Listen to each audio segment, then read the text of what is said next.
Salah satu kelompok reptil yang bentuk fisiknya tuh nggak proporsional banget lah. Lu lihat aja nih gambarnya nih, lehernya tuh panjang sendiri gitu kan. Prostosuchus, A merciless ambush predator. the largest carnivore on Earth.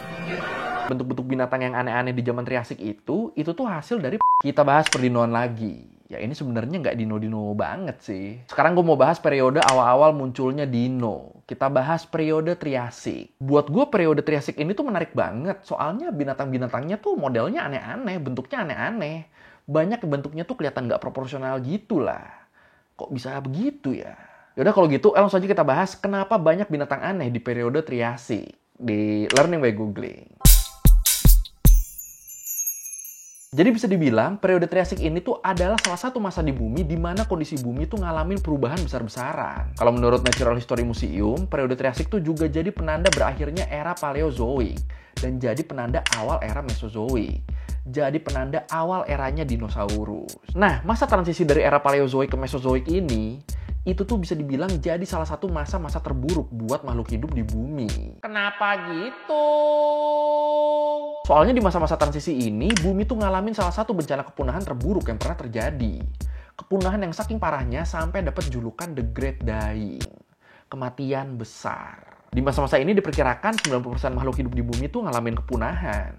Mau itu tumbuhan, mau itu hewan, semuanya kena tuh waktu itu tuh. Dan para ilmuwan sendiri sampai sekarang belum yakin. Apa sih sebenarnya yang bikin kepunahan terbesar ini bisa terjadi? Jadi ya so far yang diajuin sama para ilmuwan tuh cuma hipotesis-hipotesis aja. Kayak kemungkinan adanya tabrakan asteroid, aktivitas vulkanik di wilayah Siberia, sampai pelepasan gas metana dalam skala besar dari dasar laut yang dianggap jadi penyebab perubahan iklim besar-besaran di bumi yang berujung kepunahan massal. Ini menarik juga sih sebenarnya sih bahas bencana-bencana besar yang pernah terjadi di bumi. Apa bahas ya nanti ya? Our planet, a bastion of life in a cold, dark universe, nearly dies. With only a few species left to start all over again. This is the worst catastrophe life on Earth has ever endured. Who will survive the Great Dying? Kalau menurut Dr. Paul Kenrich, paleobotanis di Natural History Museum, dia bilang periode Triasik tuh bisa dibilang jadi salah satu periode paling penting dalam sejarah perkembangan planet ini. Iya, jadi gara-gara waktu itu iklim di bumi tuh berubah drastis, akhirnya itu bikin kondisi lingkungan di bumi tuh kayak di restart lagi gitu, kayak dibentuk lagi dari awal gitu. Terus para ilmuwan juga memperkirakan butuh waktu sekitar 10 juta tahun buat bikin kondisi bumi balik dari bencana The Great Dying tadi ke kondisi normalnya. Dan setelah The Great Dying itu, spesies di bumi tuh bener-bener hampir habis, cuma nyisa sekitar 10%-nya doang. Bahkan kalau kata Dr. Kenrich, fosil-fosil tanaman dari masa awal periode Triasik ini tuh hampir nggak ada sama sekali loh. Saking semuanya mati kan waktu itu kan. Jadi bener-bener nggak ditemuin tuh batu bara di lapisan tanah di periode Triasik. Oh iya, buat yang mungkin belum tahu, batu bara tuh kan dia kan sebenarnya fosil tanaman ya. Nah, di lapisan Triasik itu tuh hampir nggak ditemuin batu bara sama sekali. Jadi ya kebayang kan separah apa kondisi bumi di awal periode Triasik ini. Sampai nyisa jadi batu bara pun enggak loh. Oh iya, kalau mungkin lu bingung nih, bentuk bumi di periode Triasik tuh kayak gimana ya? Nah, buat tahu bentuknya, lu pasti inget kan kalau dulu daratan di bumi tuh bentuknya satu benua raksasa gitu. Semuanya nyatu di benua Pangea. Nah, Pangea ini nih ya kondisi daratan bumi waktu periode Triasik.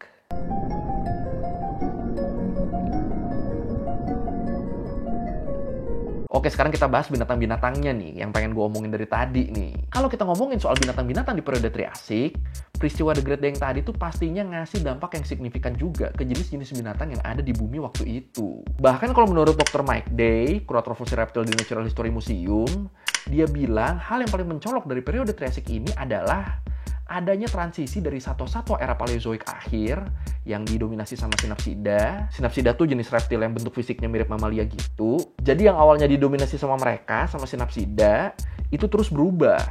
Jadi didominasi sama reptil-reptil Archosauria. Termasuk di dalamnya tuh Dinosauria, Crocodilia, sama Pterosauria. Buat jelasnya, Dinosauria tuh dinosaurus, Crocodilia tuh ya bentuknya mirip-mirip buaya gitu. Pterosauria itu yang bisa terbang, kayak Pteranodon gitu. Dan kelompok reptil Archosauria ini, khususnya Dino, mereka nih akhirnya jadi penguasa bumi selama kurang lebih 185 juta tahun. Sampai akhir periode Cretaceous. Ini kalau nggak salah pernah gue bahas juga ya tentang pembagian klasifikasi dinosaurus ini. Di video gue yang bahas tentang kenapa di Indonesia nggak pernah ditemuin fosil dino. Di situ kayak tuh, di video itu tuh kayaknya tuh. Dapat juga nih celah marketing.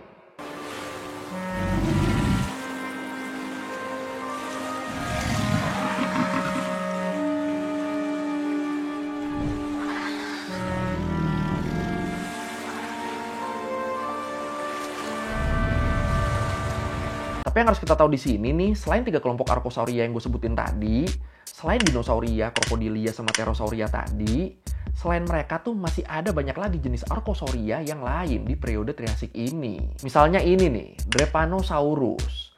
Reptil yang sekilas mirip kayak kadal atau bunglon yang hidupnya di pepohonan gitu. Nah, yang bikin Drepanosaurus ini aneh tuh, dia kan reptil ya. Tapi bentuk kepalanya kayak kepala burung loh.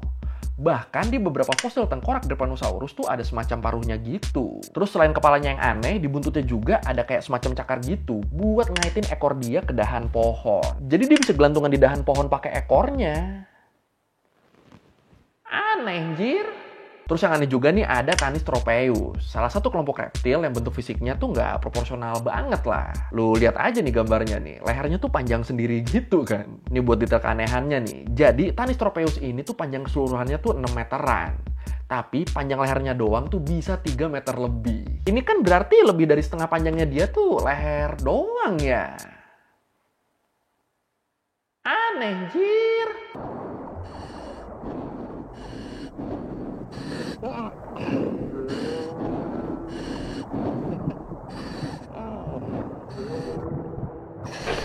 Contoh lagi deh yang tinggal di air nih sekarang nih, Ichthyosaurus. Mungkin lu ngeliat bentuknya nih bingung ya, apa anehnya ini, orang cuma ikan biasa? Tapi ternyata walaupun dia ini bentuknya lebih mirip kayak ikan, atau beberapa juga banyak yang bilang mirip lumba-lumba, tapi ini bukan termasuk jenis ikan, bukan termasuk jenis mamalia. Dia ini termasuk jenis reptil laut. Aneh, anjir. Kok reptil sih? Ini nggak ada reptil-reptilnya loh bentuknya loh. Nggak ada tuh mirip-miripnya sama buaya, ular, kadal, kura-kura. Nggak ada. Ikan banget dia kan bentuknya kan. Ya minimal kayak lumba-lumba lah. Masih nggak habis pikir gue, bisa-bisanya ini reptil ya. Dan yang kita bahas tadi tuh itu cuma 3 dari sekian banyak hewan periode Triasik yang bentuknya aneh-aneh juga. Aduh, mulai pusing nih gue nih. Terus kenapa bentuknya aneh-aneh gitu? Masih menurut Dr. Mike Day, penyebab kenapa binatang ini bisa punya bentuk yang aneh-aneh begini, itu tuh berkaitan sama kondisi lingkungan di bumi waktu itu. Kondisi lingkungan setelah terjadinya The Great Dying tadi. Jadi waktu itu suhu di bumi tuh diperkirakan berubah jadi lebih hangat gara-gara efek rumah kaca. Dan udaranya juga jadi lebih kering dari era sebelumnya. Dan perubahan lingkungan ini ternyata ini nih nguntungin binatang-binatang berdarah dingin, khususnya reptil. Ya soalnya kan mereka kan suhu tubuhnya ngikutin suhu lingkungannya ya. Naik turun aja udah ngikut. Dan karena waktu itu kepunahan massal baru terjadi, akhirnya binatang-binatang nyisa ini mereka nih jadi punya peran yang lebih banyak di lingkungan mereka. Misalnya, ada binatang yang dulunya cuma bisa hidup di hutan. Karena di sana sumber makanannya melimpah dan buat ngehindarin predator juga. Tapi karena lingkungannya berubah dan predatornya pada punah, dia nih akhirnya bisa mulai mengeksplorasi wilayah lain. Dan karena predator dia udah nggak ada, akhirnya dia yang jadi predator puncak. Dan setelah binatang-binatang yang nyisa tadi mereka akhirnya ngisi peran-peran yang kosong di lingkungannya, ngisi peran-peran yang lebih spesifik, pelan-pelan binatang ini akhirnya berevolusi sesuai sama habitat dan peran spesifik barunya di lingkungannya. Dan gara-gara itu jadi banyak deh tuh jenis-jenis binatang baru. Jadi banyak tuh muncul spesies-spesies baru. Gitu terus bermunculan terus spesies-spesies baru sampai akhirnya keseimbangan di bumi ini tercipta lagi. Dan setelah bumi mulai seimbang, persaingan di alam tuh jadi mulai ketat lagi.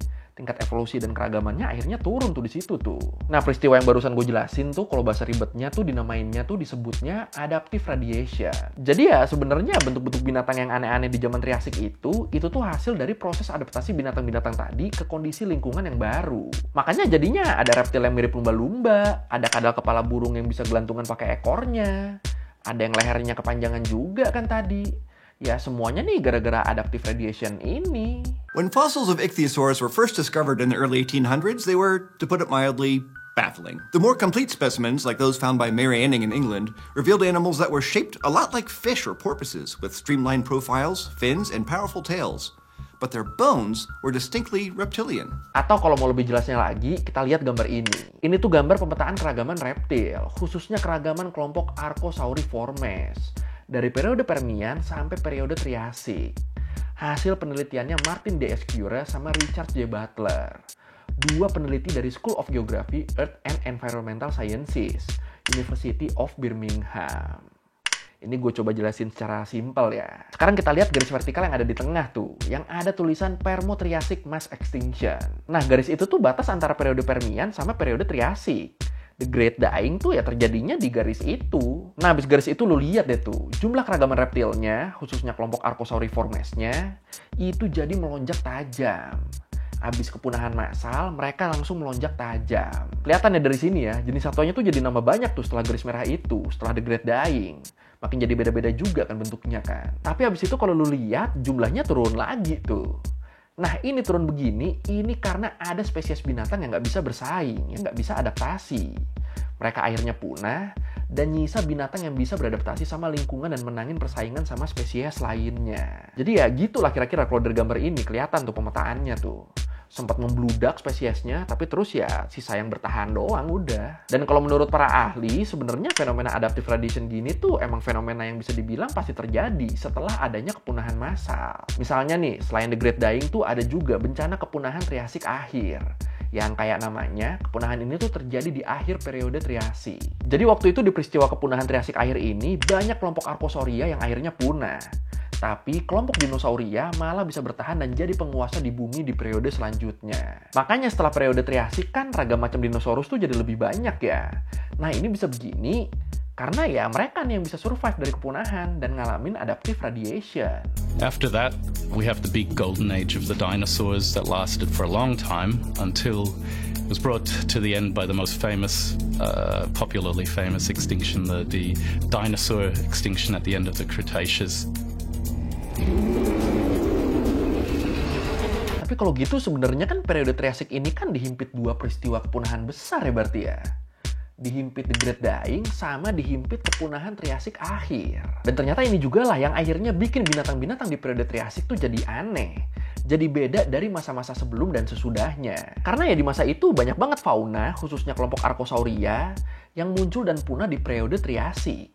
Jadi bener-bener adanya tuh di periode Triasik doang. Abis itu hilang mereka. Jadi mereka nggak ditemuin tuh di lapisan tanah lain. Cuma ada di lapisan tanah periode Triasik aja. Dan ya sebenarnya kalau ngomongin bentuk yang aneh ya, dinosaurus kayak T-Rex, Diplodocus, apalagi ya, Parasaurolophus, itu kan juga sebenarnya aneh ya. Kalau dibandingin sama fauna zaman sekarang. Atau ya nggak usah jauh-jauh ke zaman dino deh, lumba-lumba aja. Mereka juga sebenarnya aneh loh. Bisa-bisanya secara genetik, mereka ini lebih dekat hubungan saudaranya sama manusia dibandingin sama ikan. Atau Platypus deh, lihat tuh, kurang aneh apa coba? Mamalia tapi bertelur, punya paruh sama beracun juga. Apa-apaan coba ini? Jadi kalau ngomongin aneh ya mungkin yang Triasik ini dianggap aneh karena belum nempel di kepala kita aja ya. Jadi sekalinya kita ngeliat tuh kayak, apaan nih? Langsung gitu. Tapi yang pasti, keanehan mereka ini tuh ternyata tujuannya satu. Buat adaptasi. Buat menyesuaikan diri di lingkungan dan ngasih peran spesifik di lingkungan itu. Jadi ya kalau ada temen lu yang aneh kelakuannya, ya itu mungkin dia lagi adaptasi tuh. Sama pengen ngisi peran di lingkungan lu aja. Ngisi peran orang aneh mungkin. Tambah dikit deh nih binatang era Triasiknya. Ini yang di video ini ada Postosuchus yang lagi ngejar Lystrosaurus. Nah, Postosuchus ini dia nih predator paling megangnya lah di era Triasik. Dianggapnya T-Rex-nya era Triasik gitu lah.